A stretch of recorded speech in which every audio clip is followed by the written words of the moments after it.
डेढ़ 2 महीना तक तो मुझे पता नहीं था कि कौन सा स्काउट में हूँ मैं, क्योंकि सारे 23 बंदे अलग अलग स्काउट में बांट दिया था, डिवाइड कर दिया था। हाँ। और मेरे स्काउट में 2 ही मिजो थे, हम दोनों नंगे पाँव में चप्पल भी नहीं था उस टाइम। चप्पल भी नहीं था, चप्पल तो है पर चप्पल के साथ दौड़ नहीं सकता। आपके लिए कंफर्ट बिना चप्पल के दौड़ना था। कुछ हरकत हो रही थी। हरकत हो रही थी और कुछ थाली देकरी वगैरह दिक्ची वगैरह बचने का वो सारी थी। मैं अंदर गया तो एक अंदर जैसे दरवाजा खोला तो इस साइड से थोड़ा लाइट आए तो मैंने देखा यार ये कौन है, इसे हिल रहा था अंधेरा में, धुंधुला सा देख रहा था। मैंने जाके उसकी ऐसे कंधे, मैं सोचा उसके कंधे समझ के मैंने ऐसे हाथ रख दिए, इतना जोर से चिल्ला के भालू भाग गया, इतना मोटा था भालू। आपका एनकाउंटर हो गया भालू के साथ। वो भी डर गया, मैं भी डर गया। तो मैं वहाँ पे लेटा रहा, मैं बोला आज तो मुश्किल है निकलना, कुछ क्या मैं खड़ा हो जाऊंगा, हो सकता है मेरा पीछे जो बाहर से फायर आ रहा है उसकी मेरा गोली भी लग सकता है, उनके गोली भी लग सकता है, या तो ये सामने है बिल्कुल जस्ट बगल में है, तो आज तो हो गया ख़त्म। लेकिन हम लोग इस चीज़ को सोचने के लिए हम ट्रेनिंग नहीं किया, इसी चीज़ को वो करने के लिए इतना हमने जो पहली बार हमने जो प्रैक्टिस किया वो हमने इसी के लिए नहीं किया। मरना है तो लड़के मरेंगे, उसमें क्या है, एक दिन तो मरना है। जय हिंद and welcome to she slays. एक और नया एपिसोड एक सोल्जर के साथ, एक ऐसे सोल्जर के साथ, उनकी ऐसी एक शौर्य गाथा के साथ कि आपके रोंगटे खड़े हो जाएंगे।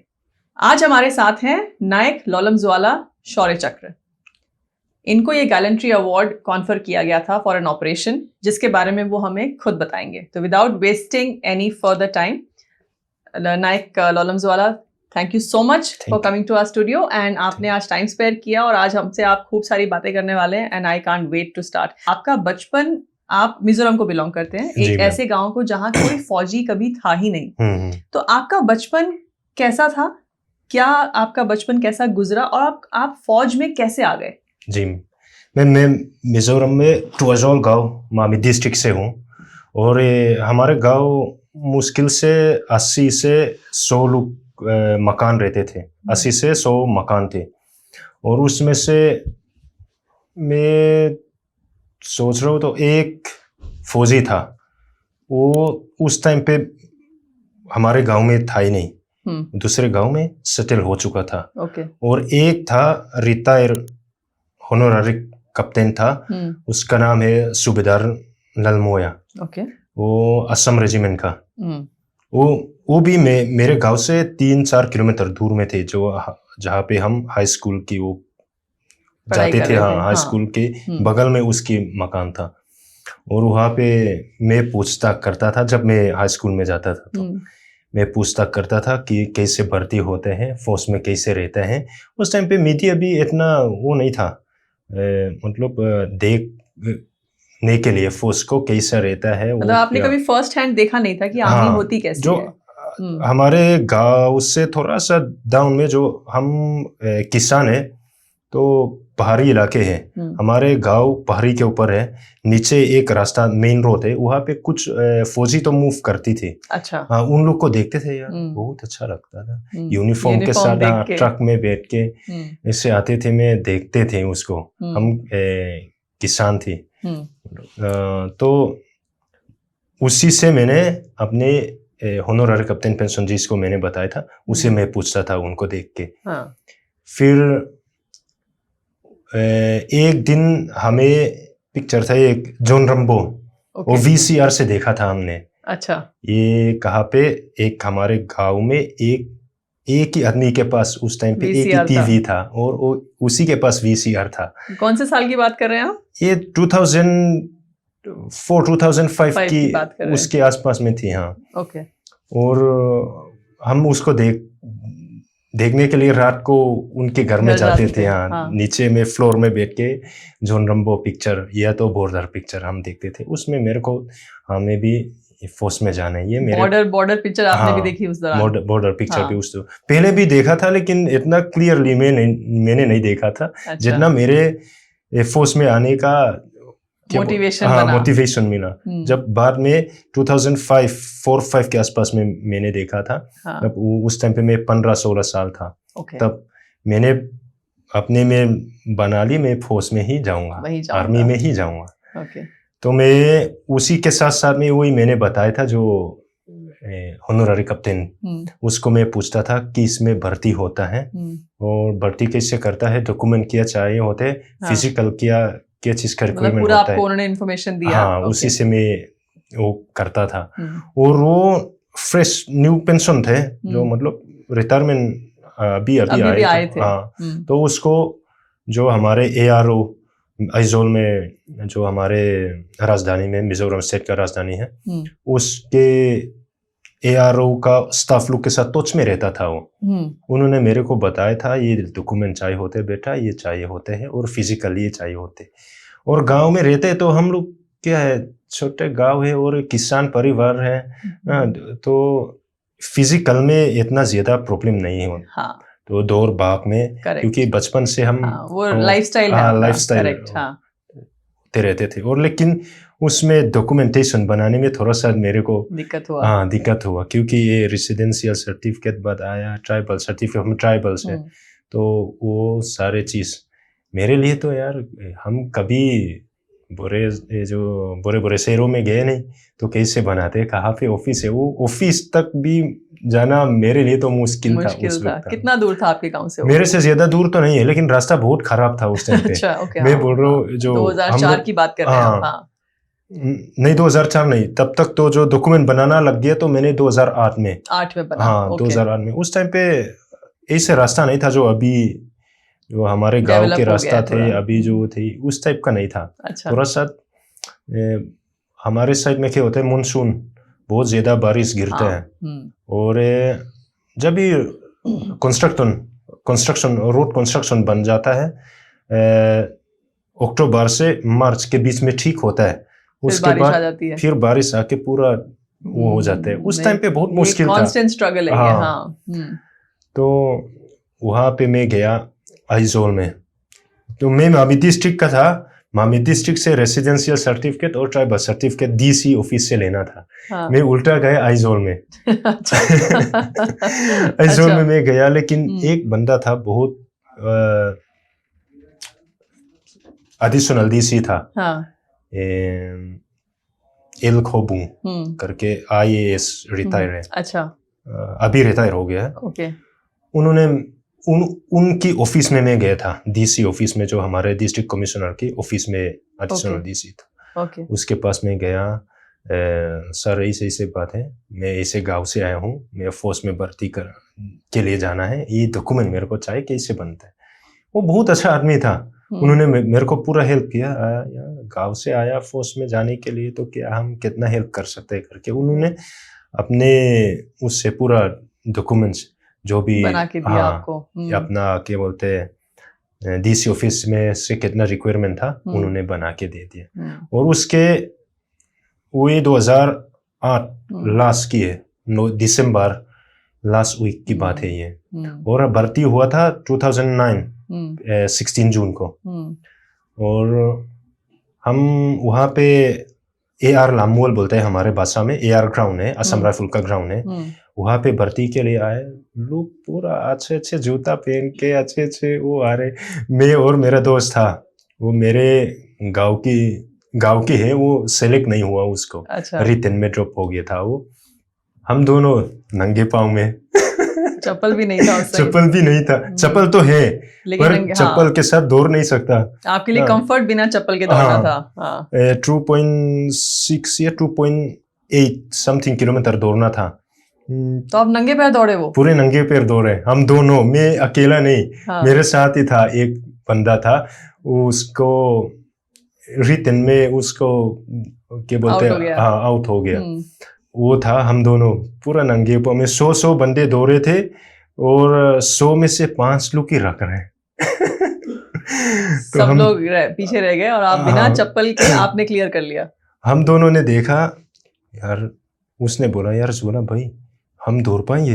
देखो यार, ये उस टाइम पे, अभी तो जो मैंने बोला जिस ग्राउंड को AR ग्राउंड हम बोलते थे, AR लामोल, हमारे भाषा में लामोल बोलते थे। लामोल। हाँ, उसको अभी तो पूरा क्या बोलते हैं पक्का उसको, बना दिया, आर्टिफिशियल ग्रास बना दिया अभी तो। बोरियासा जो मिजोरम में सबसे फेमस फुटबॉल ग्राउंड बन गया अभी तो। उस टाइम पे कंकर पत्थर थे, कंस्ट्रक्शन शुरू हुआ था उसी का। पूरे कंकर पत्थर जो रोड़ा हम बोलते हैं, रोड़ा, हाँ, वो बिछा रखी थी। पंजाबी में भी रोड़ा ही बोलते हैं। हाँ, पंजाबी में भी वही रोड़ा बोलते हैं। उसी पूरा बिछा रखी थी उसको। उसने बोला यार जोला, हमारे पास क्या हाल होगा देख लो, बोला उसने। बोला ठीक है देखा जाएगा, नहीं होगा तो कौन सा पैसा लग रहा है, दौड़ना तो ये, चल देखते एक बार। मैं बोला दौड़ लिया हम। हमारे आगे में एक बंदा था, अभी वो आर्टिलरी में है, वो भी सेलेक्ट हुआ था। हाँ, वो हमारे आगे एक बंदा था, हमारे से आगे निकला और मैं सेकंड नंबर में, वो तीसरे में, हम लोग आ गया। उसके बाद तो फिजिकल तो इतना रनिंग का थोड़ा सा मुश्किल नहीं लगा, प्रॉब्लम था नंगे पाँव के वजह से। नंगे पैर का प्रॉब्लम था, बट अदरवाइज तो फिजिकली आपको ऐसा कोई इशू था नहीं। उसकी वजह से तो उसके बाद तो कोई प्रॉब्लम नहीं आई। और उसके बाद में 2009 16 तारीख से चलते चलते 25 सितंबर को हमें कॉल लेटर मिल गया और यहाँ पे ARO में रिपोर्ट करने के लिए। बहुत बढ़िया। इसी जज्बे को सलाम करते हैं हम सब कि देखिए एंट्रेंस के लिए गए, अपनी भर्ती के लिए गए, ये भी नहीं सोचा कि जूते पहने कि नहीं पहने, बस दौड़ लिए एंड सिलेक्ट हो गए। फिर आप आ गए RT सेंटर। हाँ, अब ये बताइए मिजोरम से नासिक का सफर कैसा रहा आपका? ये तो मैं क्या बताऊंगा हंसी भी आते अभी भी ना। तो हम लोग आर्टिलरी में मिजो लोग पहले में कम जाते थे, क्योंकि असम रेजिमेंट और ये नागा रेजिमेंट उसकी उसमें ज्यादा हमारे वैकेंसी हो जाते, उसी में चले जाते थे। और हम लोग उस टाइम पे 23 बंदा सेलेक्ट हुए थे आर्टिलरी सेंटर के लिए, आरती के लिए। तो हम एक साथ आए थे आइजोल से गुवाहाटी तक। अभी तो आइजोल तक ट्रेन आना शुरू हो गया, पहले ट्रेन नहीं हाँ, पहले ट्रेन नहीं थे। आइजोल से गुवाहाटी तक सुमो से आना पड़ता था। हम सुमो में आए, तो जैसे हमने मिजोरम की बॉर्डर क्रॉस करने के बाद, जब तक बॉर्डर क्रॉस नहीं हुआ तब तक तो ठीक ठाक था। जैसे बॉर्डर क्रॉस होने के बाद जो हमारे सुमो का ड्राइवर था, ये करीमगंज की उधर की आसपास की थी, और उन्होंने हमारे को इसे होटल में लेके चला गया। खाना भी मुश्किल होना शुरू हो गया भाषा तो ठीक है, हम लोग 23 बंदे हैं, उनमें से कुछ ना कुछ, और वहाँ की जो जब तक असम गुवाहाटी जो बीच में थे, तभी भी ज्यादा प्रॉब्लम नहीं आई। अच्छा, क्योंकि हम मिजो लोग वहाँ की ट्राइब्स लोग थोड़ा सा टच में रहता है, तो उनको भी थोड़ा बहुत हमारे भाषा को पकड़ लेता है, और उनकी भाषा हम थोड़ा बहुत पकड़ लेते, इतना ज्यादा प्रॉब्लम नहीं आए। और उसके बाद हम आए इधर गुवाहाटी में ट्रांजिट कैंप में, हमारे को रख दे वहाँ पे 3 दिन के लिए वहाँ पे। और हमारे से शुरुआत हो गई मुश्किल काम की, लैंग्वेज बैरियर शुरू हो गया। जो कुछ भी बोले हमें समझ में नहीं अच्छा। और रिक्रूट थे हम लोग, तभी भी उसी समय ठीक है, क्योंकि हम लोग 23 बंदे हैं, तो कुछ ना कुछ करके वापस में डिस्कस करके क्या बोल रहा होगा, क्या बोलते होगा, क्या करता, समझ रहे थे फिर भी। तो वापस में डिस्कस करके ये कर रहा होगा करके उसी वो कर लेते थे। तो हम लोग जैसे ट्रेन में तो इतना ज्यादा वो नहीं हुआ, क्योंकि सफर था, हम वापस में बातचीत करके जो 23 लोग थे एक ही कंपार्टमेंट में बैठे थे हम लोग, तो कहीं ना कहीं सपोर्ट था एक दूसरे का। और एक हम अपने मिजो लोग 3-4 इकट्ठे हो जाता है तो गाना शुरू कर लेते हैं तो हम बोतल बजाया, कोई कुछ बजाया, और हमारे को दुनिया देखते थे। तो हम लोग खुशी से ही हम नासिक पहुंचे थे। और नासिक पहुंचने के बाद में हम रिपोर्ट किया वहाँ पे ट्रेनिंग। पहली रात 7RR से DC हम बोलते थे, वहाँ पे हमारे को रिक्रूटिंग शुरुआत नहीं होने से पहले हम वहाँ पे रिपोर्ट करते थे। वहाँ पे हमने पहुँचे थे तो एक मेरे को ये डायरी मेंटेन करना बहुत अच्छा लगता है। हाँ, मैं करता हूँ, मैं अभी भी करता हूँ। डायरी मेंटेन करते हैं आप? बहुत बढ़िया। पूरा दिन की डायरी में मेंटेन करता हूँ। तो उसी दिन को भी मैंने लिखा था रात को, हम यहाँ से सफ़र करके आया, यहाँ से आया, ये करके आया, यहाँ पे ऐसे वो करके मैं लिख रहा था। तो वहाँ पे कुछ फोर्स में हमको पता नहीं था, इससे डिसिप्लिन भी होता है, लाइट डाउन इसी समय होगा तो होगा। हाँ। तो मेरे को पता नहीं था, तो लाइट भी जल रहा था, मैं लिख रहा था। एक इंस्ट्रक्टर आए थे, बोला हिंदी में, बोला उसने लाइट बंद क्यों नहीं किया? मेरे को पता नहीं, मैं देखते रहा उसको, मेरे को वहाँ पे रोलिंग शुरू हो गया हमारा। अच्छा। फिर उसके बाद में हमें उसके बाद ट्रेनिंग शुरू किया। तो ट्रेनिंग में सबसे मेरा प्रॉब्लम था खाना, और सबसे ज़्यादा प्रॉब्लम था लैंग्वेज का। हाँ, और एक क्योंकि हमारा, मैं बोलता हूँ 1.5-2 महीना तक तो मुझे पता नहीं था कि कौन सा स्काउट में हूँ मैं। मतलब आप बस वहां पे थे, आपको वहां पता पे ही थी मैं बस, और मैं ट्रू ट्रेनिंग में बेसिक किया। 1.5 महीना तक तो वही मुझे ही थे। और मेरा बिस्तर कहाँ पे है और मेरा चरपाई कहाँ पे लग हुआ है, वो मुझे इतना था, क्योंकि सारे 23 बंदे अलग अलग स्काउट में बांट दिया था, डिवाइड कर दिया था। और मेरे स्काउट में 2 ही मिजो थे। स्काउट वाला कॉन्सेप्ट समझाइए, स्काउट क्या होता है? स्काउट होता है मैम, वहाँ पे ट्रेनिंग में जो एक साथ सबको तो रख नहीं सकता, तो वहाँ पे स्काउट हम बोलते हैं। तो जैसे ग्रुप वाइज बांटता है, उसी ग्रुप को हाँ हम स्काउट कहते हैं। ठीक है। तो कौन सा स्काउट में था मेरे को पता नहीं चला। ज्वाला है बस ज्वाला है में, लेकिन कौन से स्काउट में नहीं पता। कौन सा स्काउट है पता नहीं है। 1.5-2 महीना तक तो ऐसे मैं घूमे, बगल वाला को देखता हूँ, मेरे चरपाई की बगल में एक बंदा सोता था जो हिमाचल का था। उसको देखता था, उन्होंने उठना है उसी टाइम पे उठ जाना और उसने कौन सा ड्रेस पहना है वो देखना है, उसी ड्रेस को फंसा देना। अरे बाप रे। और कौन सा दिशा में भागा है उसको देख के उसी दिशा में भाग जाना, चाहे वो कहीं भी जा रहा हो, चाहे कोई भी जाए। अच्छा। ऐसे करते करते हमने ट्रेनिंग करी थी। और सबसे ज्यादा प्रॉब्लम था खाना, क्योंकि मिजो लोग क्या होता है, बॉइलिंग ज्यादा खाते हैं हम लोग। आप मोस्टली क्या खाते हैं वहाँ पे? राइस और बॉइल्ड फूड। हाँ, और ये बॉइलिंग जो भी वेजिटेबल्स है, और मीट भी खाता है, तो भी हम लोग बॉइल ज्यादातर बॉइल मीट ही खाते थे। तो हम लोग इधर नासिक में आए तो कोई हर चीज में तड़का वाला मसाला, हर चीज में मसाला।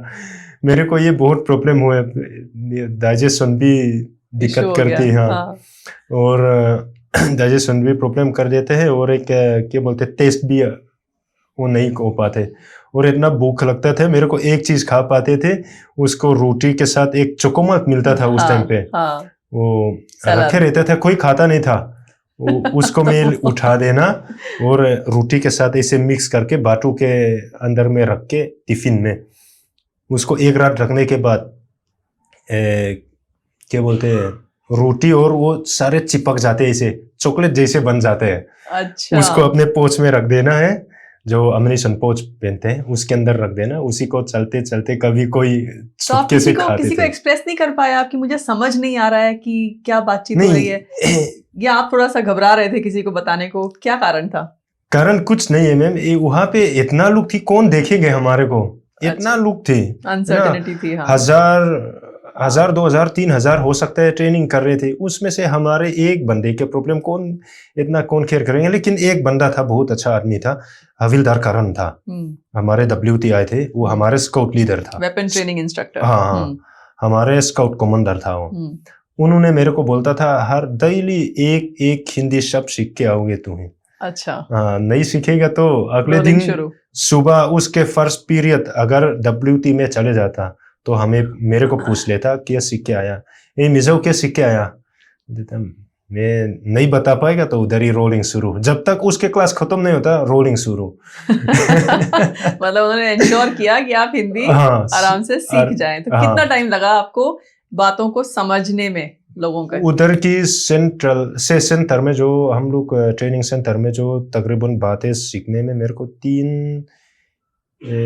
3-4 महीना में के अंदर तो थोड़ा बहुत आना लग मतलब गया। 3-4 महीने आपने लिटरली बहुत स्ट्रगल किया लैंग्वेज बैरियर के कारण, बट यही ब्यूटी आई थिंक हमारे देश की कि अलग अलग भाषाएं हैं, अलग अलग पहनावा है, अलग अलग लुक्स हैं, लेकिन एंड ऑफ द डे जब आप आर्मी में आ गए तो आप एक इंडियन है। फिर आप कोई किसी स्टेट को बिलोंग नहीं करते हैं, किसी स्टेट को नहीं है, ना ही किसी स्टेट को है, ना ही किसी धर्म को है, ना ही किसी का ट्रेडिशनल आर्मी ट्रेडिशनल, आर्मी धर्म, आर्मी का स्टेट, वही है। तो अभी आप 99 मीडियम रेजिमेंट में आपका इंडक्शन हो गया, तो आप सीधा 99 मीडियम रेजिमेंट में गए या फिर उसके पहले आप किसी और यूनिट में थे?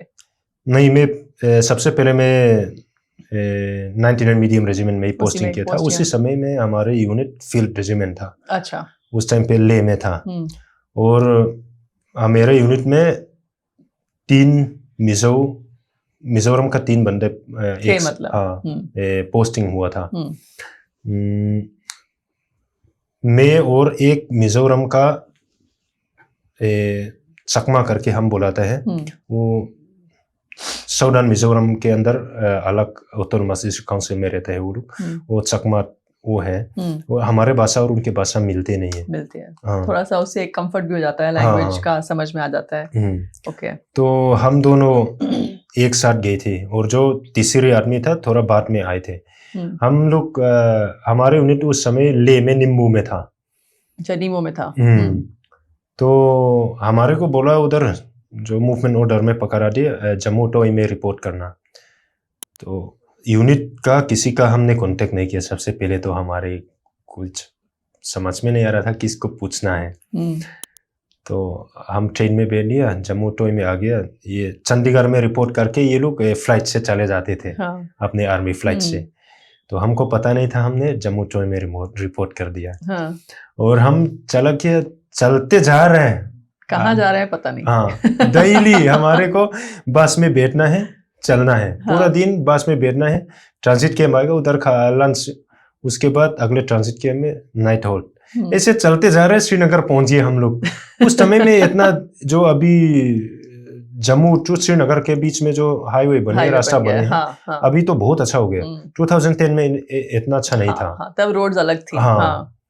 तो हम श्रीनगर पहुंचे। श्रीनगर के बाद और एक और प्रॉब्लम था उसमें, कम्युनिकेशन की। आज का डेट में तो हर किसी जवान के पास में मोबाइल फोन होता है, और हर कोने में इंटरनेट कनेक्शन है। उस टाइम पे इतना नहीं था।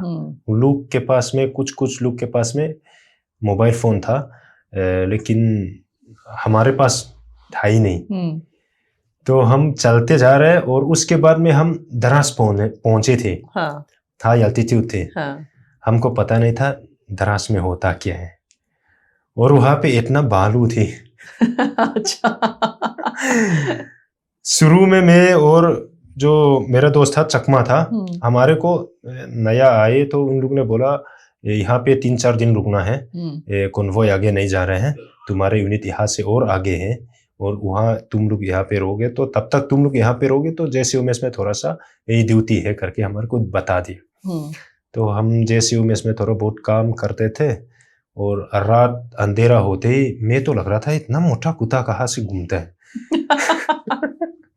और वो था भालू। हाँ, ऐसे पहाड़ी में JCOMS था। JCOMS के बिल्कुल ऊपर में टॉप में हम लोग काम करते थे, और नीचे फेंसिंग, मतलब कच्चा फेंस था, बर्बेटवेयर वगैरह थे छोटा छोटा, और कुछ था ही नहीं उसमें। बालू के लिए तो फेंस ही है ही नहीं, समझ लो। वहां तक हमारे फेंस लग जाते थे। जो मैं देखता है रात को, मैं बोलता है यार इतना मोटा कुत्ता कहाँ से आ गया। एक दिन रात को मैं खाना लेने के लिए गया। मेरा जिससे मैं काम करता था उसका एक JCO साहब था, उसने बोला बच्चा, वहाँ पे फोर्स में जो JCO और हौलदार लोग, हमारे जो रिक्रूट आते हैं उनको बोलते हैं बच्चा बुलाते हैं। बच्चा बुलाता है, ये तो लड़के बुलाते हैं।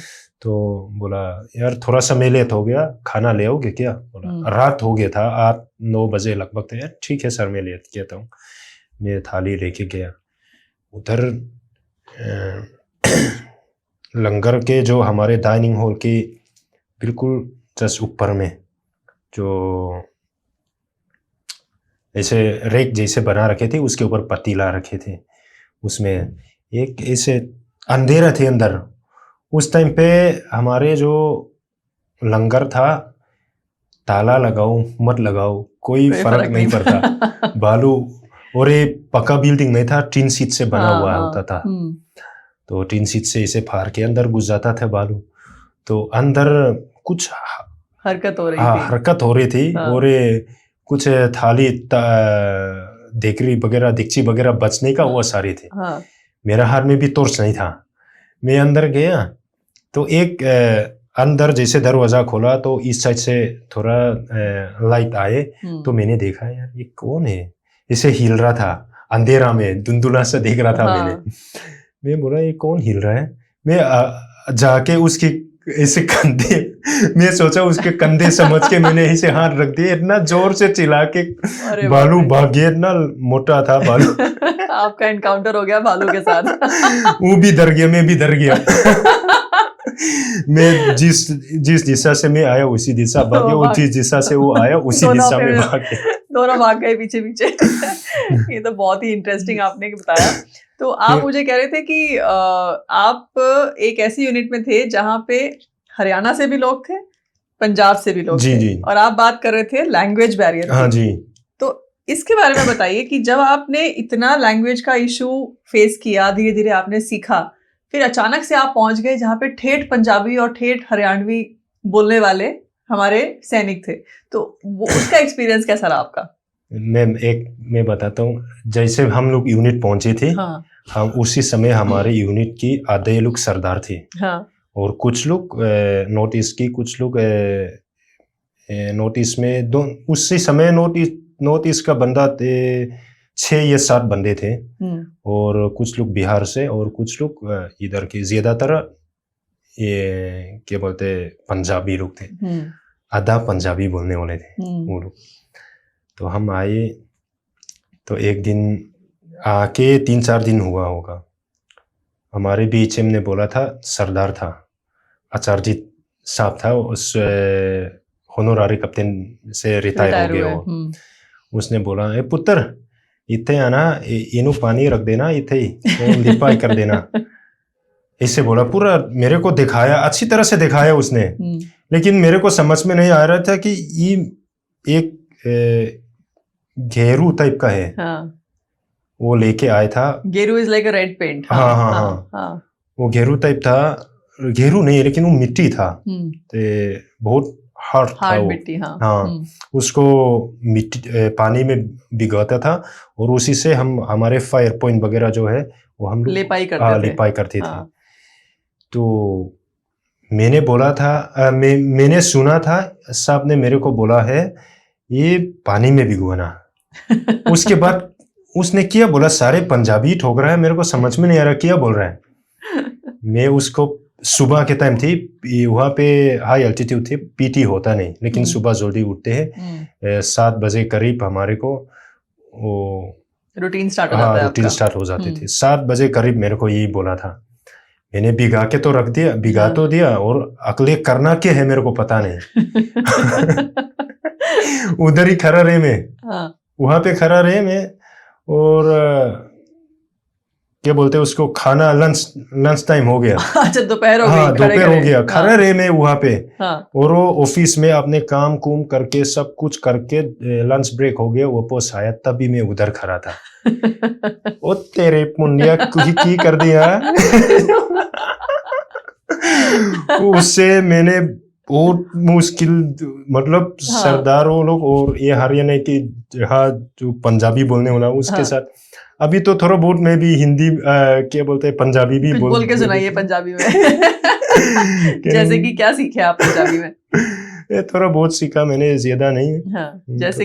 जैसे कि क्या बोलेंगे हमने। अभी आपने करके दिखाया।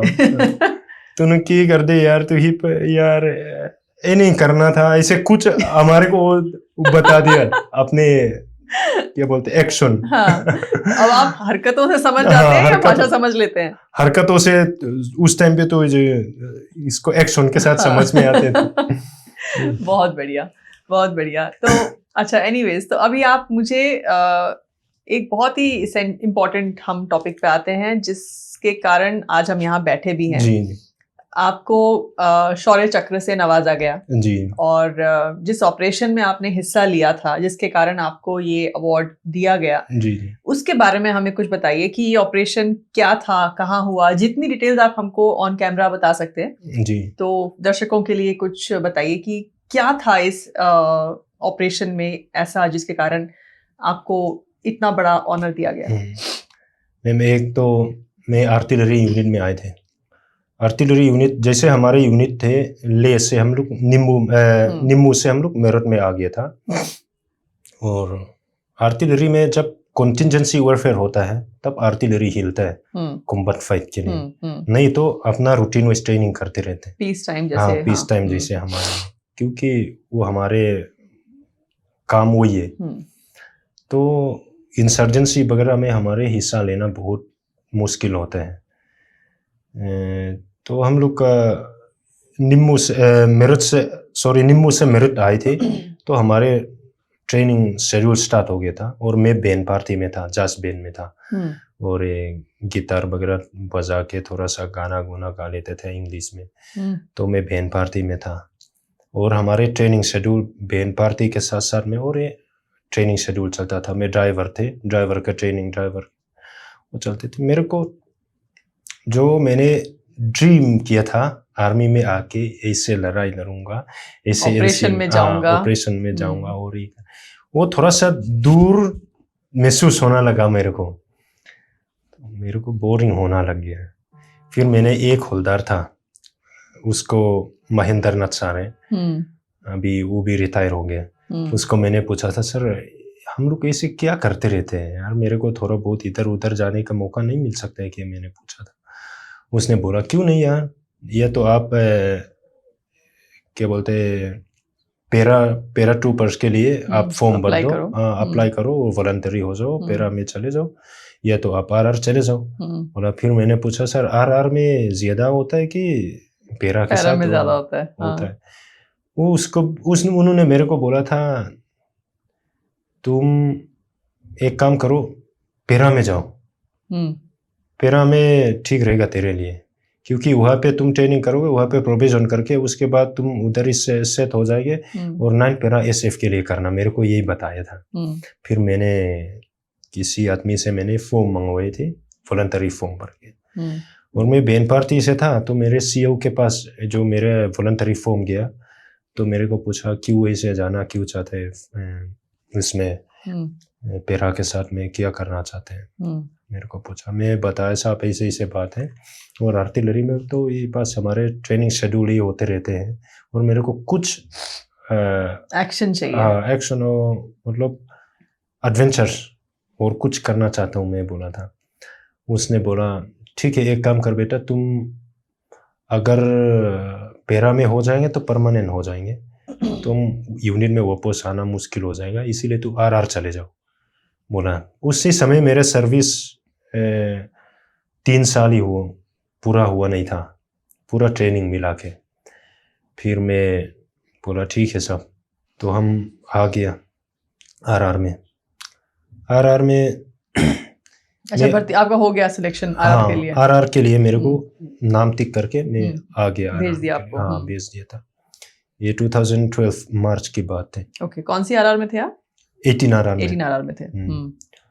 और आगे मैं इंटरव्यू में खड़ा था, मैं CO साहब ने हमारे इंटरव्यू लिया। तो उस टाइम पे हम लोग जैसे आर्टिलरी में तो ऑल सोल्जर गनर, पूरा सोल्जर आर्टिलरी के अंदर गनर्स होता है। हाँ। चाहे आप ड्राइवर से हो, चाहे आप गनर्स बुलाते हैं, करेक्ट। सारे गनर्स बोलते हैं।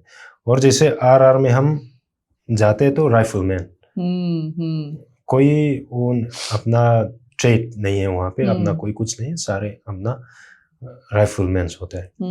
ये बोला राइफलमैन लल्लो, हमसे बोला 99 फील्ड रेजिमेंट से उसके रिलीवर आया हूँ, ऐसे में बोला। फिर मेरे को छोड़ के चला गया, दूसरा का इंटरव्यू लेके लास्ट में ऑफिस में चला गया। फिर ऑफिस में जाके मेरे को वहीं पे खड़ा, बाकी सारे लाइन तोड़ कर दिया था, मेरे को उधर अकेला खड़ा करके रखा। हाँ। तो फिर थोड़ा देर बाद मतलब 15-20 मिनट के बाद वापस आया, एसएम साहब को बुलाया था, इसको आरटीयू नहीं करना, यहाँ पे कर देना, फिर ट्रेनिंग देखेंगे, ट्रेनिंग के बाद पीआईटी करने के बाद कैसे होता है वो देखेंगे, फिर भेजेंगे ऑपरेशन में। हाँ देखेंगे बोला। फिर ट्रेनिंग कर लिया। ट्रेनिंग में एक ऊपर से हमारे को जो हाई कमांड से एक आदेश आए थे, बोला स्टेज डॉक्टर ज्यादा रहते थे वहाँ पे, हाँ। उनके साथ मूवमेंट टारगेट की प्रैक्टिस करने के लिए। ओके। मतलब ये ट्रेनिंग्स जो हमारे आरआर की ऑपरेशन में क्या होता है, जंगल की ऑपरेशन में खास करके, और जंगल में, और चाहे गांव में चाहे बिल्डअप एरिया में हो, जो हमने देख लिया और छोड़ दिया तो वो लोग निकल, मतलब एक बार में हमारे एक बार कांटेक्ट हो गया और मिस कांटेक्ट हो गया तो वो लोग निकल जाते थे, बच जाते थे, क्योंकि सिविलियंस भी थोड़ा बहुत उस समय साथ हो जाते थे, राइफल रख दिए तो सिविलियंस हो जाते थे। राइफल के साथ हमने एक बार देखा, उसी समय हमने न्यूट्रलाइज एलिमिनेट नहीं कर पाते हैं तो बच जाते थे। तो उसी की देख के हमारे एक जो बटालियन जो थे, तो आप लोग ऐसे प्रैक्टिस कर सकते हैं कि करके हमारे को बोल रहा था।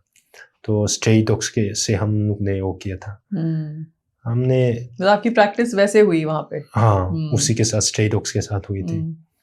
तो हमारे को देख के जो हमने राइफल के साथ जो मूवमेंट टारगेट को और ऐसे जो अचानक देख लिया, उसको फायर करना, उसको करना, उसमें कमांडो यूनिट से था वो, कोई किसी कमांडो यूनिट से था। ऐसे तो हमारे कमांडो यूनिट में भी बहुत कम होते हैं, चाहे रख लेते बोला था। फिर मैं वहाँ से 18R में इको कंपनी में मैं पोस्ट हो गया था। और इको कंपनी में क्या बोलते हैं, कंपनी असॉल्ट टीम बोलते हैं, असॉल्ट टीम। हाँ, कंपनी असॉल्ट टीम होते हैं, वो कंपनी कमांडर लीड करते हैं उस पार्टी को। वहाँ पे मैं मतलब सेलेक्ट हो गया था उसके लिए इको कंपनी में। और हमारा उस टाइम पे हमारे इलाके जो ऊपर थी एलसी क्रॉस करने के अगले रिसीव हम हमारे बटालियन ही करते थे, मतलब जो क्रॉसिंग होते थे। तो रात भर हमने किसी जगह पे पूरे रात वो करना, कभी किसी दिन पूरा 72 घंटे, कभी 120 घंटे भी इस जंगल में पड़ा रहते थे उसी इलाके में। और ये जो था एक जैसे मोहम्मद JEM का ग्रुप लीडर था, वहाँ पे एक्टिवेट बहुत एक्टिव हो रखा था उसको। जैसे नॉर्थ कश्मीर वाली के अंदर में जो जहाँ पे हमारे यूनिट डिप्लॉय था उस टाइम पे, वो बहुत ज़्यादा एक्टिविटीज हो रहा था उसका।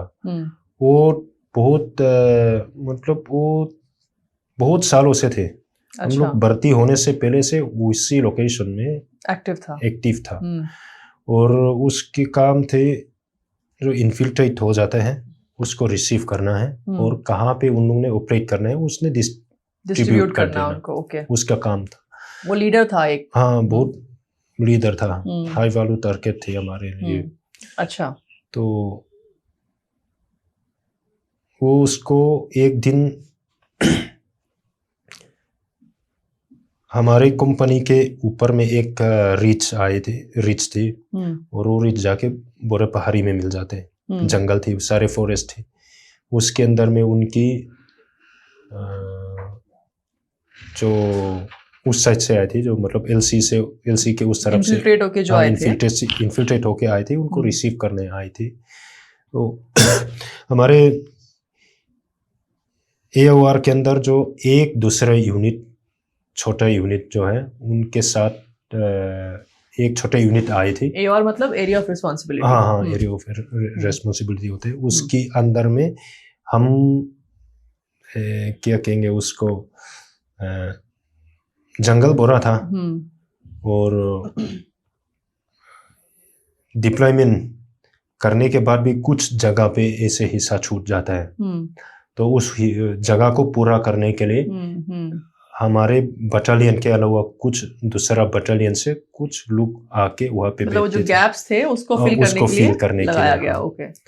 तो उनके साथ में कांटेक्ट हो गया था, और उनकी 31 RR थे, उनकी एक जवान शहीद हो गया था। अच्छा।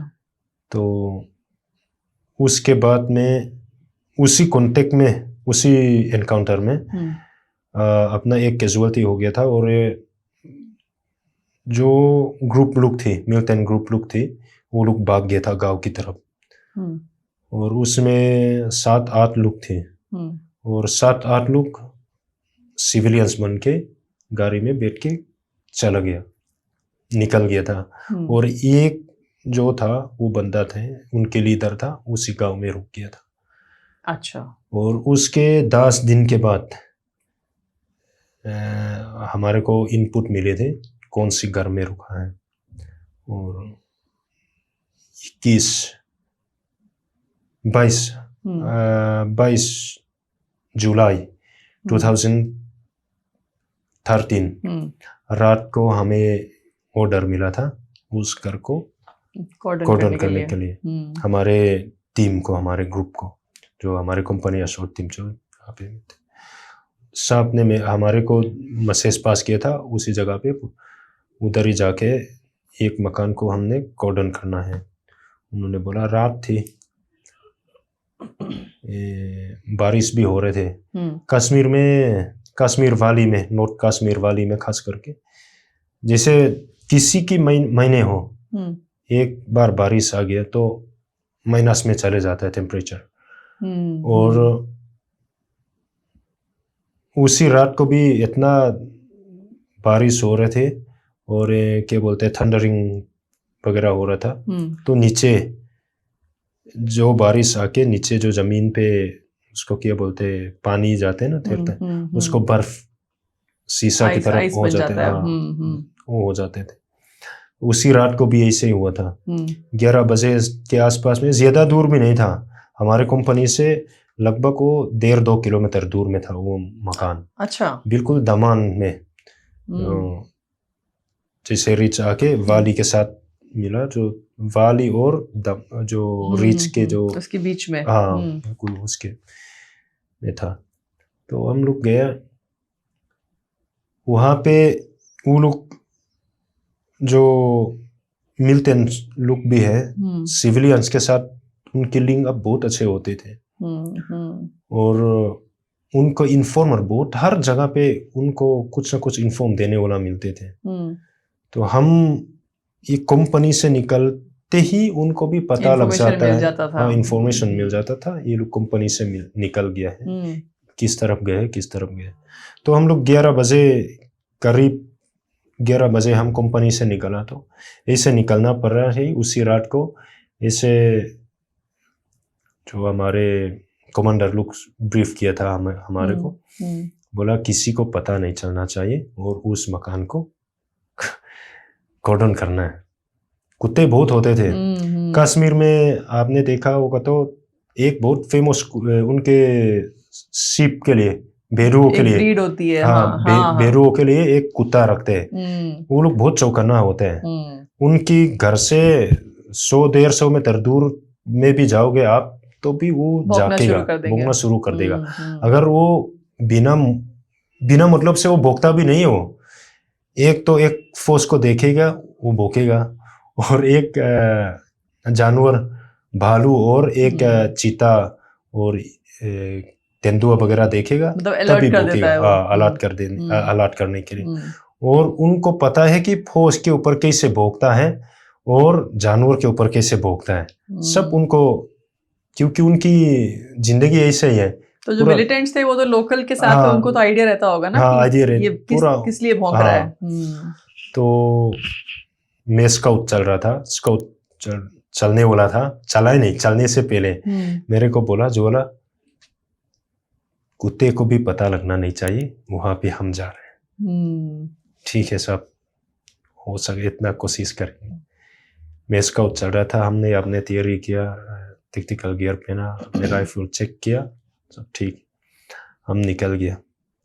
और ऐसे रात था, बारिश हो रहे थे, तो नीचे बर्फ, जैसे नॉर्मल बर्फ पड़ जाते है, स्नोफॉल हो जाता है, तो क्या होता है, नरम होता है। हाँ, इस पे आप चलेंगे तो आवाज आएगी। हाँ, वो वाला बर्फ जो जनवरी फरवरी में गिरता है तो आवाज कम आता है।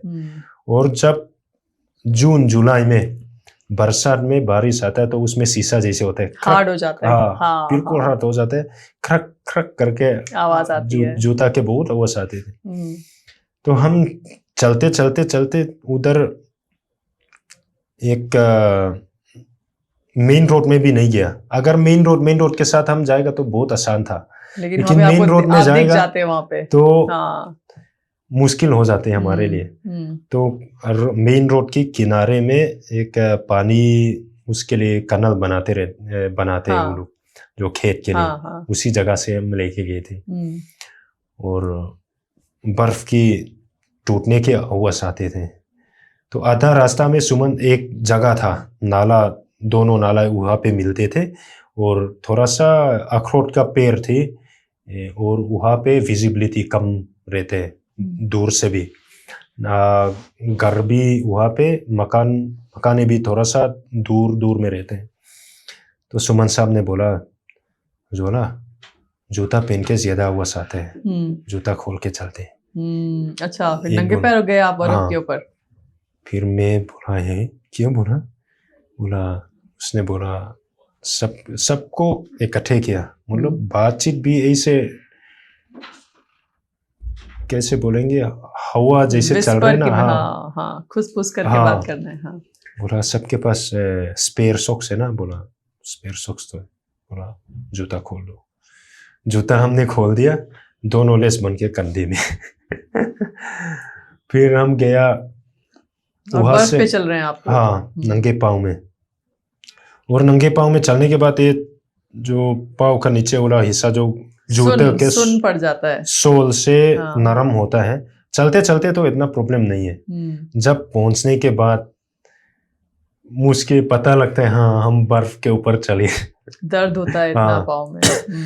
और हमारे जो टीम थी, हमारे कैट टीम थी, पहले से वही ट्रेनिंग करते रहते, और ट्रेनिंग को ग्राउंड पे अप्लाई करते थे। और ग्राउंड पे जब हम लोग प्रैक्टिस मतलब जैसे हमने आज ट्रेनिंग किया कागजों में, और इधर बैठ के हमने बातचीत किया, उसी को आज शाम को हमने ग्राउंड पे अप्लाई करते थे। चाहे सक्सेस हो ना हो, हम अप्लाई करते थे। उसको प्रैक्टिस एक बार। उसको फिर वापस आने के बाद हम बोलते थे, ये गलत था, ये सही था, ये गलत था। अपनी गलतियों से आप सीख रहे थे। हम वो करते रहते थे। वो तो हमारे स्टेट टीम था, जो कंपनी असोल्ट टीम था, वो बहुत अच्छा ट्रेन हो गया था। हम लोग अंधेरा के समय में कैसे बातचीत करना है, अपने बंदे को कितना बार उसको टेप देने के बाद क्या करना है, सबको मतलब हर चीज आपने प्रैक्टिस की हुई थी। हमने सब कुछ पता था। और उसी को हमारे ऊपर पूरा सेक्टर, पूरा हमारे बटालियन सेक्टर, कोर, हमारे कमांड को भी बहुत क्या बोलते विश्वास था हमारे ऊपर। और वो मकान जनरली ऐसे इनपुट आने के टाइम पे ऐसे वो नहीं करना देता है। पूरे फोर्स को पहले से डिप्लॉय कर करके, ऐसे कर करके पूरा चारों तरफ से पहले से घेरता है, तब अंदर जाके हम नजदीक में कॉर्डन करते हैं। लेकिन उसी टाइम हमारे ऊपर इतना विश्वास करते थे पूरा हाई कमांड को। बोला आप लोग जाओगे बिना किसी को पता होके, बिना कुत्ते को भी पता लग के, आप लोग पहुंचेंगे और कॉर्डन करेंगे जब तक रोशनी ना आए। और आपने किया फिर सक्सेसफुली कॉर्डन? हमने किया था उसी रात को। और उस टाइम पे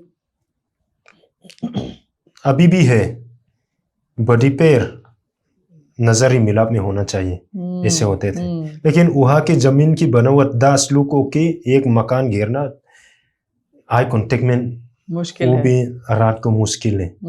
लेकिन हमारे ऊपर, हमारे बटालियन, हमारे सेक्टर को विश्वास था कि कर लेंगे। हाँ ये कर लेंगे। हमने भी करा भी था और ऑपरेशन भी सक्सेसफुल हो गया था। बहुत बढ़िया, बहुत बढ़िया। तो हम लोग लगभग रात को 11 बजे करीब निकली थी यूनिट से, COB से। और हम देर मुश्किल से 2 किलोमीटर होगा, वो भी पूरा साफ रास्ता। और रास्ता भी हम पहले से क्लियरली पता है कितना कदम चलने के बाद कौन सा नाला आता है, वो जाने के बाद कौन सा सड़क आता है, सब कुछ हम याद थी। तब भी हम उसी रात को वहां तक पहुंचने के लिए 11 बजे करीब चले थे, तो 3 बजे सुबह 3 बजे के आसपास पहुंची और कॉर्डन लग गया हमारे। 4 घंटे चलते रहे आप लोग? चार घंटे रुके भी नहीं हमने। जूता हमने खोला, उसके अलावा रुके भी नहीं। और सिर्फ 1.5 किलोमीटर दूर था। हाँ, सिर्फ 1.5 किलोमीटर दूर थे। और हमने पहुंचे और 2-2 बंदे एक बड़ी पैर करके हम 5 जगह पे बांटा और हमने कॉर्डन लगा दिया। और इतना सर्दी थे, बारिश तो रुक गई, लेकिन ठंडा हवा चलना शुरू हो गया। और ठंडा हो जाता है बारिश के बाद। और ठंडा हो जाता है पूरा। पंचू उड़ो, फिर भी पंचू को जो होता है ना, शरीर जहाँ पे शरीर के साथ चिपक जाते हैं ना, वहीं पे ठंडा शुरू हो जाती है, बर्फ जम जाती है। पता नहीं कैसे रात निकली थी हम लोग उस दिन। बिना दोबारा में उसको उसी जगह पे अपने सोच को लेके जाके देखा, तभी भी मेरे को समझ में नहीं आ रहा है कि हुआ था ऐसा, हुआ कैसे। मेरे को, लेकिन हमने किया है। तो फिर उसके बाद क्या हुआ? जब आपने कॉर्डन कर लिया, उसके बाद फिर क्या हुआ? कैसे आपने उसको न्यूट्रलाइज किया? हमने कॉर्डन किया। कॉर्डन करने के बाद जो हमारे टीम कमांडर था, उन्होंने आगे बता दिया जो जिस मकान था हमने कॉर्डन कर लिया है, और ऐसे ऐसे बॉडी में हमने बांट के हमने सील कर दिया। बोला वहाँ से हमारे हाई कमांड से आदेश आया, तुम लोग वहाँ से वहीं रुक जाओ, फर्स्ट लाइट इंतज़ार कर रहा हूँ, हम आएंगे बोल। फिर जैसे फर्स्ट लाइट आना शुरू हुआ था, तो वो रमजान का महीने थे पहले, तो रमजान का महीना। हाँ, रमजान के महीने थे। तो रमजान के महीने में फर्स्ट लाइट से पहले वहाँ के लोग उठ के अपना खाना बना के, जो भी खाना रोशनी निकलने से पहले खा जाते हैं, उसके बाद खाना पूरा दिन खाता नहीं। तो उसी दिन उसी मकान में कोई हरकत हुआ नहीं था। अच्छा। हाँ, 3 बजे लगभग हमने पहुंचे। 3 बजे से 4, 4:30, 5 बजे तक उनकी हरकत होने का टाइम था, लेकिन कुछ हरकत हुआ नहीं। मैं और सुमन साहब, हम दोनों एक ही बॉडी था। मैं बोला, साहब ये रमजान का महीना है, क्या कर रहे हैं? बोला हो सकता है यूँ आया हो, क्योंकि वहाँ पे शक में बहुत पड़ जाते हैं, क्योंकि ऐसे इंटेलिजेंट का हमारे क्या बोलते हैं इनपुट ऐसे आ जाते हैं, तो उसको ज्यादा हो गया तो रियल में आ जाते हैं, तो भी हम सोचते हैं कि शक में पड़ जाते हैं। शक आ जाते हैं, विश्वास नहीं हो पाता है। हाँ, फिर सुमन साहब ने मेरे को बोला था कुछ होगा, इसीलिए हिला नहीं होगा। बोला वही तो मैं कह रहा हूँ साहब, देखते हैं। बोला फिर जैसे फर्स्ट लाइट शुरू हो गया, हमारे बटालियन हेडक्वार्टर से कुछ टीम आई, और हमारे कंपनी से भी कुछ टीम आ गई। दोबारा उसको बाहर से, हमारे अंदर से नहीं, हमारे पीछे से दोबारा सील करना शुरू किया, ताकि सिविल भी अंदर ना आए और सिविल जो भी है बाहर ना आ जाए। जो अंदर है वो अंदर रहे, जो बाहर है वो बाहर रहे। और जितना भी उसकी घर की जो हमने घेर लिया था, उसकी बगल वाला जो नास्तिक वाला, उनको भी सारे पुलिस की, जिनके पुलिस उनके द्वारा सारे निकल गया था। और पहले तो उसके घर में एक पुलिस गए थे। अच्छा। जिनके पुलिस, उन्होंने जितना भी घर के लोग थे वो निकले। वहाँ पे उन्होंने कोई वो करके नहीं रखा, उन्होंने होस्टेस बना के रखा नहीं है। अच्छा। उस बंदे ने। और सारे जितना भी उस मकान के अंदर था वो सारे बाहर निकल गया। और हमने पूछा कौन है? बोला कोई नहीं है सर, कोई नहीं है। तो हम भी थोड़ा बहुत डाउट में पड़ना लग गए, कोई नहीं है, इनका प्लान होगा ना ये। हाँ, लेकिन कोई नहीं है। तो कोई नहीं है या कोई है, उससे कोई फर्क नहीं है। उसको क्लियर करना जाना है, अंदर जाना है, क्लियर करना है, सर्चिंग करना है, पूरा तसल्ली होना है उसकी। जब एक्शन होने से पहले एक आपको मैं बताता हूँ, जमीन और उसकी मकान की बनावट। एक रिच आई थी ऐसे, एक सफर आई थी, तो वहां से सफर खत्म होते नाला थे, नाला से शुरू हो जाते प्लेन, वाली शुरू हो जाते। और ये जो सफर आई थी उसको नाला से थोड़ा सा दूर जाके उसने कट किया है, मतलब कटिंग किया और प्लेन कर दिया, प्लेन हो गया। हाँ। उसी प्लेन के ऊपर उन्होंने मकान बनाए थे। और एक साइड में, जिस साइड से नाला था उसी साइड में एक क्या बोलेंगे उसको, एक कुछ गोडाउन टाइप में, कुछ जंक स्टोर टाइप में, और धान और जो स्टोरेज जैसा बनाया हुआ था, वो बनाया था।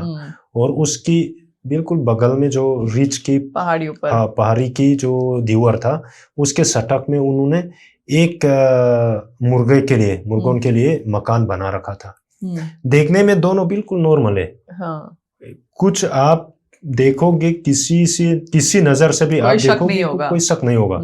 फिर भी पूरे फोर्स ने, हमारे से पहले एक टीम गई थी, वो लोग जो मैंने आप बताया था 10 दिन पहले जो शहीद हो गया था, उनकी टीम को उसको सर्च करने के लिए अच्छा दे रखा थे।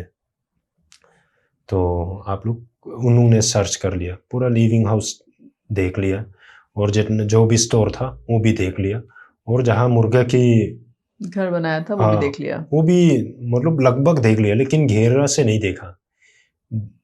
देखा तो जरूर है लेकिन पूरा गहराई तक देखा नहीं उन्होंने। इसे देखने में नॉर्मल थे, 3-4 बल्ली ऐसे रखा है, उसके ऊपर रेक है, रेक के ऊपर मुर्गों के लिए घोंसला बना रखे, अंडा दे रहा है, यही था। नीचे था सब कुछ। तो हम लोग अपने पोजीशन से उनको देखते रहा, जब तक सर्चिंग कर रहा था उनको देखते रहा। फिर तो कुछ नहीं मिला, तो रिपोर्ट कर दिया, और हमारे सीईओ साहब ने बोला यार इस बार भी फिर हमारे को रॉन्ग इनपुट मिल गया होगा, ये होगा बोला था। फिर मैं अपने सुमन साहब को मैं बोला, साहब आपने एक नोटिस किया? बोला क्या चीज़? बोला जो पूरा लिविंग हाउस हो रही है, स्टोर तो देख लिया, लेकिन जो बल्ली वगैरह जो रखा है उसको तो हटा ही नहीं है, देखे नहीं उन्होंने, ध्यान से पूरा देखे नहीं। बोला मैं साहब को बता दूँ क्या? बोला एक बार बता दो, हम दोनों जाके देख लेते हैं। फिर उसने बोला सीईओ साहब को बोला साहब एक बार हमारे टीम को मौका दे दीजिए, हम देख के आ जाएंगे। बोला ठीक है, तुम लोग तसल्ली करो, हो नहीं है कुछ, होना कुछ है नहीं, तुम लोग जाओ तसल्ली करो, क्या कौन मना कर रहे हैं। बोला वो बहुत फ्रेंकली बात करता है, चाहे आप मैं रिक्रूट हो, चाहे सीनियर ऑफिसर हो, सेम ऐसे बात करते थे वो। बोला जो ना जा देखे आजा। मैं और सुमन साहब और एक मौर्य सर मेरे से सीनियर था, उस टाइम पे लंच नाइक था, हम 3 हो गए थे। हम लोग यहाँ से जो नाला के साइड से एंट्री करके पहले तो जो धान वगैरह रखे थे उसको हमने देखा। सुमन साहब ने बोला तसल्ली हो जाएगा करके, उसी वैसे के वैसे वापस रख देना नहीं, उसी जो धान वाला मकान था बिल्कुल उसको देखेंगे तो आप उसी के अंदर होगा ऐसे लगता है। उसको ना बनाने का तरीका, चारों तरफ पूरा लग रही थी, एक ही दरवाजा थे ऊपर। वहाँ की मकान की जो कुछ भी मकान बनाते हैं तो झोपड़ी जो उस ऊपर वाला छत जो है वो बहुत ऐसे स्लैंटिंग, बिल्कुल बनाते हैं, उल्टा वी साइड, ऐसा लगता है कि उसके अंदर ही होगा वो। हाँ, तो अंदर और ये सीलिंग बना लेता है वो भी फटा से, और अंदर बिल्कुल बंद कमरे थे, तो अंदर होगा। लेकिन हमारे आगे 31 आरआर लोग भी गए हुए थे, उन लोगों ने भी देखा, लेकिन सुमन साहब ने बोला यार तसल्ली हो जाए, इसमें एक स्मोक ग्रेनेड डाल देता हूँ। बोला उसने स्मोक ग्रेनेड डाल दिया। तो स्मोक ग्रेनेड डालने के बाद हम लोग लिविंग हाउस का कोने में बैठा था, मैं और सुमन साहब और मौर्य सर, देखता रहा, कुछ हरकत नहीं हुआ। तो मैं सुमन साहब को बोला साहब एक बार एक काम करता हूँ, यहाँ से चलते, हम पीछे के साइड से, मकान के पीछे के साइड से गया, और मकान का लिविंग हाउस और मुर्गे के मकान के बीच में एक बड़ा सा अखरोट का पेड़ था। अखरोट का पेड़ के पास हमने पहुंचा। फिर मैं बोला सुमन साहब को, मैं देखूंगा उसको, आप इधर रहना। बोला नहीं नहीं, दोनों जाएंगे। क्या है उधर? बोला पता नहीं, कुछ तो है नहीं साहब, लग रही है, देख के आ जाते। फिर हम गए वहां पे। मैं जैसे देखते कि जो हम क्या होता है, नॉर्थ ईस्ट के लोग है तो हम लोग मुर्गा जी भी ज्यादा पालन करते हैं और कुछ जलाने के लिए लकड़ी भी रखते हैं। और हमारे के देसी मुर्गा जो हम पालते हैं उनकी जगह पे हम लोग ये जलाने के लिए लकड़ी भी रखते थे। तो क्या ताजा है क्या पुराना है, थोड़ा बहुत आइडिया थे। बिल्कुल ताजा लग रहा था मेरे को, जो लकड़ी रखने का और जो घोंसला वगैरह बना रखा था। तो मैंने जो बल्ली थी, मोटा मोटा बल्ली थी, 6, 7, 8 फुट लंबी थी ऐसे, और ऊपर छत थी ऐसे, 3 सीट की छत थी और दीवार के साथ ऐसे जोड़ा हुआ था। दीवार के साथ 3 सीट को ऐसे टच करके ऐसे नीचे की तरफ ढलान थी, स्लाइड था। और उसकी दोनों साइड से, चारों साइड से थोड़ा सा दीवार जैसे बना रखे थे नॉर्मल, और अंदर मोटे मोटे लंबे बल्ली थे सर्दियों में जलाने के लिए, वो ऐसे रखे थे उन लोगों ने, एक के ऊपर एक, एक के ऊपर एक करके, 5-6 फुट ऊंचाई में। और उसी के ऊपर उन्होंने घोंसला बना रखा था। तो मैं देखने से, मैं उसको देखा तो यार बिल्कुल ही ताजा लग रहा था। तो मैंने इसे हिला दिया, जो भल्ली वगैरह रखे थे उसको मैंने इसे हाथ से हिलाया तो पूरा झूलना लग गया इसे। फिर मैं थोड़ा सा ताकत से खींचा तो पूरा जितना भी भल्ली ऐसे एक के ऊपर एक रखा था वो नीचे गिर गया, गिरने लग गया। हाँ, पूरा नीचे गिर गया। और दीवार के साथ साथ में, जो मिट्टी का दीवार के साथ साथ में था, 2 फटा 8 इंच का चौड़ाई, दोनों ऐसे खड़ा हुआ मिल गया मैंने। फिर बल्ली के ऊपर मैं चढ़ा और थोड़ा सा उसको लात मारी तो अंदर की तरफ दरवाजा जैसे खोल दिया इसे। अच्छा। तो अंदर बिल्कुल अंधेरा था। मेरे बगल में, मेरा पीछे बिल्कुल जस्ट बगल में सुमन साहब था और मौर्य सर था। वो अभी भी उधर क्या बोलते हैं, अखरोट पेड़, उसी के पास में खड़ा था, हमारे को देख रहा था उसने। तो सुमन साहब को मैं बोला, उसने, सुमन साहब ने देखा नहीं था, अंदर दरवाजा है उसकी, यहाँ पे कंधे जो कॉलर में पकड़ा मैंने बाहर खींचा। दिखाई दे गया वो आपको? मैंने भी देखा नहीं अंदर क्या है, लेकिन अंदर कुछ है, अंधेरा है। और अंदर मतलब कि जो रीच आया उसको कट के से, यहाँ की दीवार था उसको उन्होंने खोद के अंदर की तरफ गुफा जैसे बना रखा थे। तो आपने कॉलर पकड़ के उसको बाहर निकाला? बाहर खींचा। बोला क्या हो गया? बोला पता नहीं। बोला तो क्यों खींचा है? साहब अंदर कुछ है। बोला तूने देखा? बोला देखा तो नहीं है लेकिन सब कुछ है। बोला तू कैसे पता है? बोला साहब पूरा अंदर अंधेरा है, अंदर गुफा है। बोला तूने देखा? बोला हाँ साहब। तो हम दोनों बोरे से, जो अखरोट का पेड़ थे, अखरोट का पेड़ और जो मैंने बोला था जो मुर्गों के वो है, ज्यादा दूर नहीं है, ज्यादा से ज्यादा मुश्किल से 15 मीटर भी नहीं होगा, बहुत मुश्किल से 15 मीटर होगा, इतना दूर में। हम बैठे रहा, देखते रहा उसको। और रेडियो से हमारे सीईओ का कॉल भी आया, तुम लोग ने कुछ देखा? क्या हुआ? बोला सुमन साहब ने रिप्लाई करते रहा, उसको कमेंट्स करते रहा। फिर 5-6 मिनट तक हमने उसको देखते रहा, ना कोई हरकत हुआ है ना कुछ हुआ है वहां पे। फिर सुमन साहब ने बोला तू कुछ गलत तो नहीं देख लिया? बोला नहीं साहब, आप डाउट लग रहा है ना, मैं दोबारा जाके देखता हूँ, आप इधर रहे ना, गलती से कुछ हरकत हो जाता है या फायर हो जाता है तो मेरे को कवर दे देना। मैं बोला, उसने बोला ठीक है। पहले तो मना किया था उसने।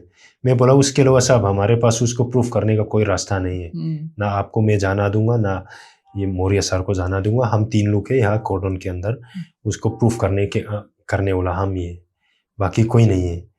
मैं बोला तो मैं बोल रहा हूँ ना, हम वापस में जो वो टीम थी, इतना ट्रेनिंग और इतना वो था, एक अंडरस्टैंडिंग होती है आपके बीच में। मैं अगर मैं जाऊंगा वहां से फायर आएगा, बीच में मैं फंसूं, अगर कुछ भी हो जाए तो मेरे को भरोसा है सुमन साहब और मौर्य सर वो पिन डाउन कर देगा, वो इफेक्टिव करेगा और वो एलिमिनेट करेगा, ये मेरे को पता था। तो मैं आगे गया, थोड़ा सा जो दरवाजा था जो मैंने जैसे देखना लग गया तो अंदर अंदर अभी भी खुला हुआ था। अच्छा।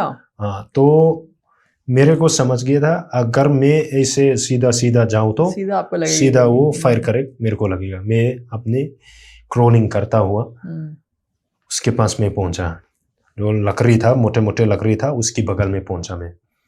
फिर दोबारा वहाँ पे कुछ देर मैंने इंतजार कर रहा उसके अंदर में, तभी भी उसने हरकत नहीं किया। फिर मैं खड़ा होके अपने पोच में से टॉर्च निकाली और उसके अंदर मैंने टॉर्च मार दिया जहाँ पे गुफा था। ऑन करके फेंक दिया? टॉर्च मार दिया ऐसे। अच्छा। फेंका नहीं। अच्छा। हाँ, टॉर्च ऐसे जला के अपने बॉडी से थोड़ा सा दूर करके टॉर्च को ऐसे जलाया, अंदर से फायर हो गया।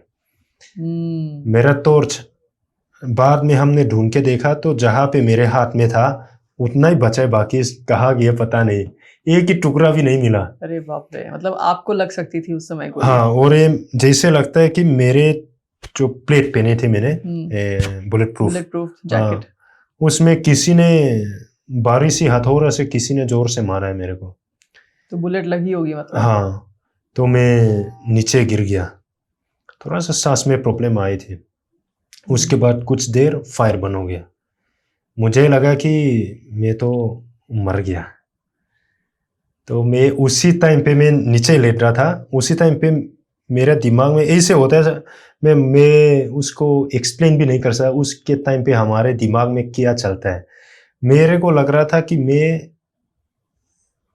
खत्म हो गया, मैं मर गया, मेरा शरीर तो खत्म हो गया और मैं आत्मा में हूँ। और एक फ्रेडरिक फोर्सिथ की एक कहानी थी, नोवेल्स मैं पढ़ा था, उसी 2-3 दिन पहले मैंने पढ़ा था, जो इंसान आत्मा अपने शरीर को छोड़ देता है तो वो देख सकता है और आपको लगा कि आप मर गए। हाँ, और हाथ जो कोई भी चीज है हाथ नहीं लगा सकता है, ऐसे मैंने पढ़ा था। उसको मेरे याद आया तो मैंने देखा तो पूरा सफेद सफेद, पूरा रोशनी रोशनी, मुझे लगता है कि आत्मा में हूँ। तो मैंने ऐसे हाथ घुमाया, टच करने का कोशिश करता हूँ करके, फिर मेरे हाथ में फीलिंग होगी मेरे हाथ में राइफल है, तो आपको विश्वास हो गया कि मैं जिंदा हूँ। अरे अभी तो मरा नहीं। फिर मैंने मतलब एक ही झटके से अपने राइफल को लिया अपने पास में ऐसे, और तब तक उन्होंने क्या कर रहा था, उसने भी सोचा ये मर गया, मैं मर गया, जो अंदर वाला था उसने भी सोचा था ये बंदे मर चुका है। और एक बार फायर खोल गया तो उसने भी कैसे भी बच के निकलना है, ये तो लड़के मरना है वो भी, क्योंकि कोई रास्ता है ही नहीं। उसको पता है सारे फोर्स उसको घेर चुका है, पूरे फोर्स वहां पे ही है, जितना अम्युनिशन है वो फायर करेगा, बाद में या तो सरेंडर करना है या तो मरना है, उसके लास्ट वो था।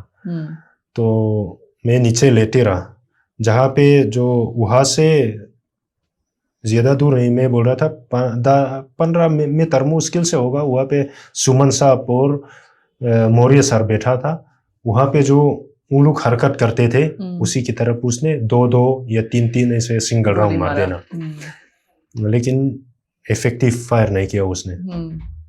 तो मैं वहाँ पे लेटे रहा, मैं बोला आज तो मुश्किल है निकलना कुछ, या मैं खड़ा हो जाऊंगा, हो सकता है मेरा पीछे जो बाहर से फायर आ रहा है उसकी मेरा गोली भी लग सकता है, उनके गोली भी लग सकता है, या तो ये सामने है बिल्कुल जस्ट बगल में है, तो आज तो हो गया खत्म, मेरे दिमाग में आ गया था। लेकिन हम लोग इस चीज को सोचने के लिए हम ट्रेनिंग नहीं किया, इसी चीज को वो करने के लिए इतना हमने जो पहली बार हमने जो प्रैक्टिस किया वो हमने इसी के लिए नहीं किया, मरना है तो लड़के मरेंगे, उसमें क्या है, एक दिन तो मरना है, आज नहीं मरेंगे तो कोई ना कोई सड़क पे जाके मरेंगे, कोई ना कोई जाके ये मलेरिया से, कोई कैंसर से, कोई किसी बीमारी से तो मरना है, आज मर गया तो ठीक है, क्या दिक्कत आ रहा है। मैं अपने आप में बातचीत शुरू हो गई आपके अंदर, मोटिवेशन अपने आप में शुरू हो गया, सेल्फ मोटिवेशन। हाँ, फिर मैंने दिमाग लगाए, जो हमारे बीच में, हम दोनों के बीच में एक दरवाजा थी, छोटा सा दरवाजे थे, 16 इंच की दरवाजा थे, और उसके बीच में बल्ली थी, वो गिरी पड़ी थी, जो पहले 5-6 फुट की हाइट में उन्होंने इकट्ठे रखा था, उसको नीचे गिर गया था, और तकरीबन मेरा घुटना से ऊपर इतना वो था, तो उसी के नीचे में था, तो मैंने थोड़ा सा ऐसे लुढ़क के साइड में पहुंच गया, बिल्कुल हमारे फौजी भाषा में बोलते हैं तो लुढ़कन चाल में है, ऐसे चल के बिल्कुल उसकी दरवाजा की कोने में पहुंच गया मैं। फिर उधर कुछ देर बैठा मैं, राइफल को मैं करता रहा, उसके राइफल की बस खाली बरेल देखते थे, और सुमन साहब और मौर्य सर जब फायर करते हैं तो राइफल की बरेल के साथ अंदर जाके रुक जाते थे, और जैसे मौर्य सर और सुमन साहब के फायरिंग रुक जाते तो उसकी बरेल निकल के फायरिंग शुरू हो जाती, बिल्कुल सामने थे। तो मैंने बोला इसे तो देखते रहेंगे, कुछ किया जाए। हाँ, तो मेरे दिमाग में आया इसकी राइफल की बरेल में गोलियां मार देता हूँ और बरेल टूट जाएगा तो ये जिंदा पकड़ लेंगे, मेरे दिमाग में आया था। तो मेरे पास में हमारी भाषा में एक चिमटे बोलते हैं, दा चाकू जैसे होते हैं, चिमटा, हाँ, हमारे ट्रेडिशनल का, जो हम कोई भी लड़ाई में जाता है तो वही पक्का हमारे साथ होता है। अच्छा, आप लोग अपने पास रखते हैं? हाँ, अच्छा, खुखरी जैसा? हाँ, खुखरी जो गोरखा के पास खुखरी होता है, उस टाइप का हमारे में भी एक होता है, वो मेरे पास में था। तो अगर ऐसे हो जाता है तो उसको जिंदा पकड़ लेंगे, खुखरी से मार लेंगे, राइफल खराब होने के बाद तो क्या कर लेगा, ये दिमाग में आए थे। तो उसकी बरेले से बाहर निकली तो उस टाइम पे थोड़ा सा ज्यादा लंबा उसने निकल दिया, उसके हाथ तक दिखाई दे दिया यहाँ पे दरवाजा, मतलब कि ये दरवाजा है समझ लो मैं, तो मैं इधर था, दरवाजा के बिल्कुल पास थी, बिल्कुल पास थी। तो उसकी बरेल में मैंने शीश लिया, फायर करने वाला था, तब उसने अपने हाथ निकल गया, जो फोरहैंड ग्रिप में, राइफल को फोरहैंड ग्रिप में पकड़ा था, तो उसकी हाथ देख लिया मैंने, यहाँ पे मैंने गोली मारी थी, एक गोली लगा उसको और ये हाथ कट गया, और जैसे जो गोली लगते ही तो थोड़ा सा उसके फोर्स होता है, तो उसके साथ में उसके शरीर डिसबैलेंस हो गया, तो डिसबैलेंस हो गया तो मेरे बरेल और मेरा राइफल बरेल और उसकी चेस्ट, उसका लग गया एक साथ, हाँ, राइट चेस्ट यहाँ की बिल्कुल टच हो गया। वहाँ पे मैंने 3 बार ट्रिगर दबाए थे, मेरे राइफल सिंगल शॉट में था, 3 बार मैंने उसको ट्रिगर दबाई और मेरा राइफल रुक गया। उसके भी हिम्मत नहीं था मेरे ऊपर दोबारा कुछ करने का, जो चौकुट था हाथ में लगी हुई थी, गोली लगी हुई थी उसके, हाँ, इसके हाथ में लगी थी और यहाँ पे लगी थी, और राइफल को ऐसे पकड़ के, और जो दरवाजा को जो चौकुट जैसे बना रखा था उसको ऐसे पकड़ के झूल रहा था, उसके नाक से, उसके मुंह से खून आ गया था। तो मैंने अपने राइफल की मैगजीन को निकाला, देखा तो उसकी, मेरा मैगजीन की बिल्कुल नीचे वाला साइड में गोली लगी हुई थी, क्या बोलते हैं, क्रैक हो गया था, उसके वजह से राउंड को ऊपर नहीं आ पाई थी, हाँ, टकरा था। तो मैंने अपने मैगजीन चेंज किया और उसकी दूसरे साइड में, इस साइड में 3 या 4 राउंड और मार दिया था मैंने। और उसके बाद भी बंदा थोड़ा सा, मतलब क्या बोलेगा, हिम्मत वाला था, वो भी, हाँ, तगड़ा था, गिरा नहीं हूँ। अच्छा। तो हमारे दिमाग में जो मिजो लुक होता है ना, तो हमारे में होता क्या है, एक बार हमने जो लड़ाई में, हमारे दुश्मन के साथ में लड़ाई हो जाता है, तो एक बार 1-2 गोली मार के नहीं होता ना, तो जाके इसे करने का हमारे खून में है। तो मैं बोला यार इसे गोली बार बार किस लिए बार करना है। बगल में अखरोट तोड़ने के लिए उन लोग ने पसेर का लकड़ी बोलते हैं, वो लोग बहुत लंबा होता है, सीधा होता है, उन लोग ने रखा था। उसको मैंने उठाई और उसके राइफल को जो हाथ में इसे पकड़ रहा था, उसको मैंने पहले तो इसे दूर किया था डंडा से, और मैंने उसको इसे धक्का मारा उसके छाती में, और वो नीचे गिर गया। और नीचे गिरा तो उसकी टांग में मैंने इसे खींच रहा था, मैं उसके टांग में मैंने खींचा था। और तब तक वहाँ तक मेरे को पता नहीं था कि मेरे को रेडियो सेट से सीओ साहब और सुमन साहब ने मेरे को कॉल किया, मेरे को पता नहीं था। और जैसे उसके टांग में खींचना लग गया तो मेरा रेडियो सेट उधर नीचे गिरा था, दूर गिरा हुआ था। हाँ, दूर गिरा था। ईयर प्लग निकल गया था, ईयरफोन निकल गया था, और वो दूर में गिरा था। वहाँ पे चिल्ला रहा था 154 ज्वाला, तो सुमन साहब 4 ज्वाला, ऐसे कॉल करता रहा मेरे को। फिर मैं उस टाइम पे मेरे को क्या बोलते हैं उसको, सांस लेने में थोड़ा सा दिक्कत, प्रॉब्लम आना शुरू हो गया, और मैं नीचे गिर गया। नीचे गिरा साथ साथ में रेडियो सेट के साथ में गिर गया था मैंने, तो वो पास था आपके रेडियो सेट? पास में। तो मैंने बोला ज्वाला 415 एक टारगेट था, न्यूट्रलाइज हो गया, फायर मत कर देना। और मैं पूरा बोलना ही इतना मैंने बोला, तब तक तो मेरे पास में सुमन साहब और सीओ साहब पहुंच गए, हाँ, मौर्य सर पहुंच गए। और मेरे को उन लोगों ने देखा, उन लोगों ने भी उस टाइम पे मेरे को देखा तो सोचा होगा ये मर गया, क्योंकि मैं नीचे गोली लग गया, नीचे लेटा हुआ था और सांस में थोड़ा सा दिक्कत आई थी। तो बाद में मेरे को लेके बाहर बिठाया और पुलिस वाला आ गया उसका जो बॉडी को वो करने के लिए। और मेरे को देखा, मेरा प्लेट में बुलेट प्रूफ फाइबर वाली पेन रखा था मैंने, सारे फटा हुआ था ऐसे। अच्छा, कितना गोलियां यहाँ से छूट के निकल गई गिनती नहीं हो रही। मतलब कितनी गोलियां आपके बुलेट प्रूफ जैकेट ने आपको बचाया? हाँ, वो गिनतियां नहीं हो रही। और मेरा हेलमेट थी, पटका बोलते थे हम लोग, लोहे वाले थे, सिर्फ ये जो फोरहेड को कवर करते है, ये वाला तो ना, ऊपर से सुरंग होता है, उसमें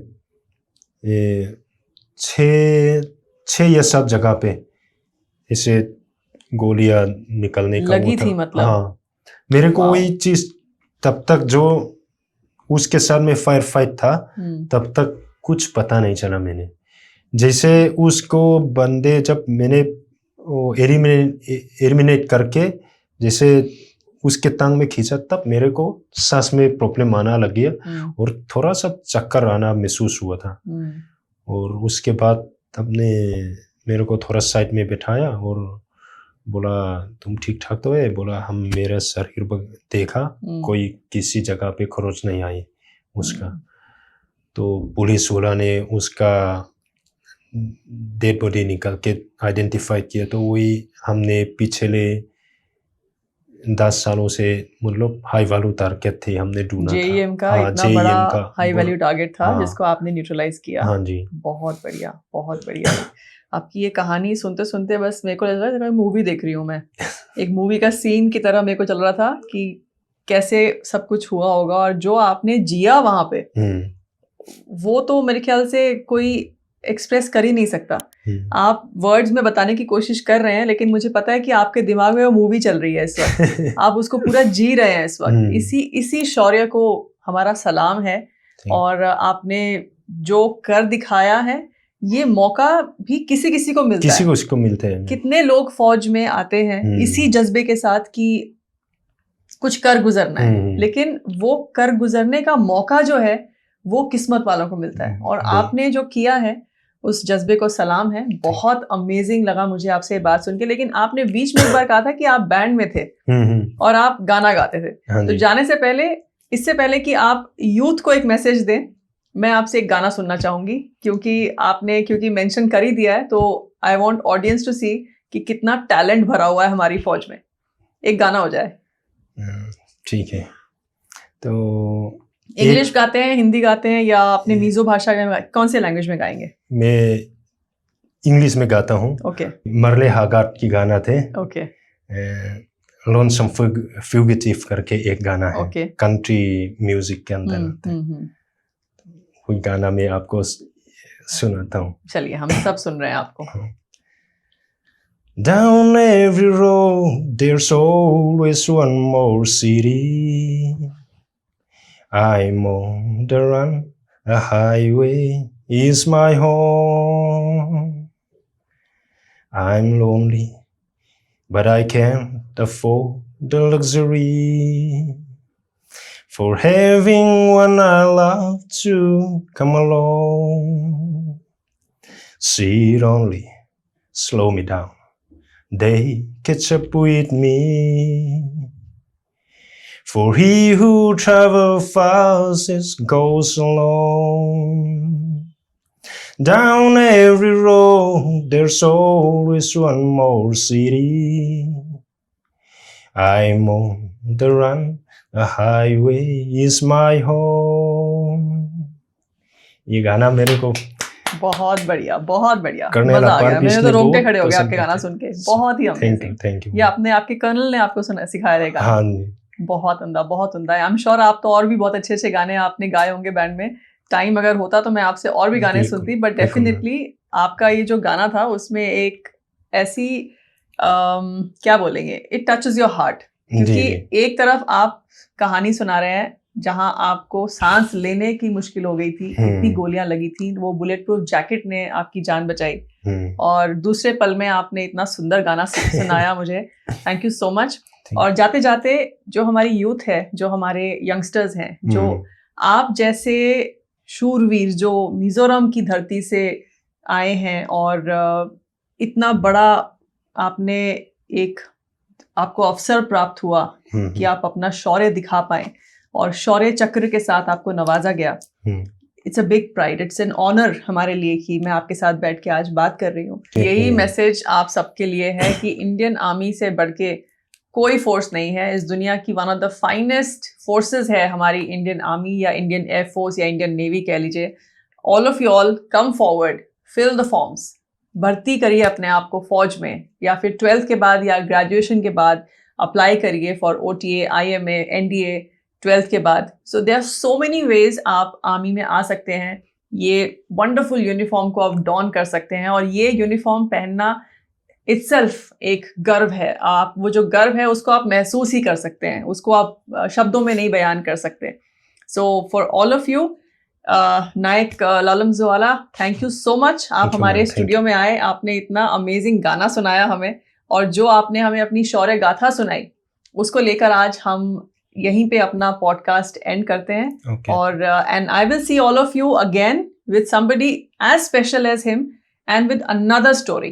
till then, goodbye and Jai Hind.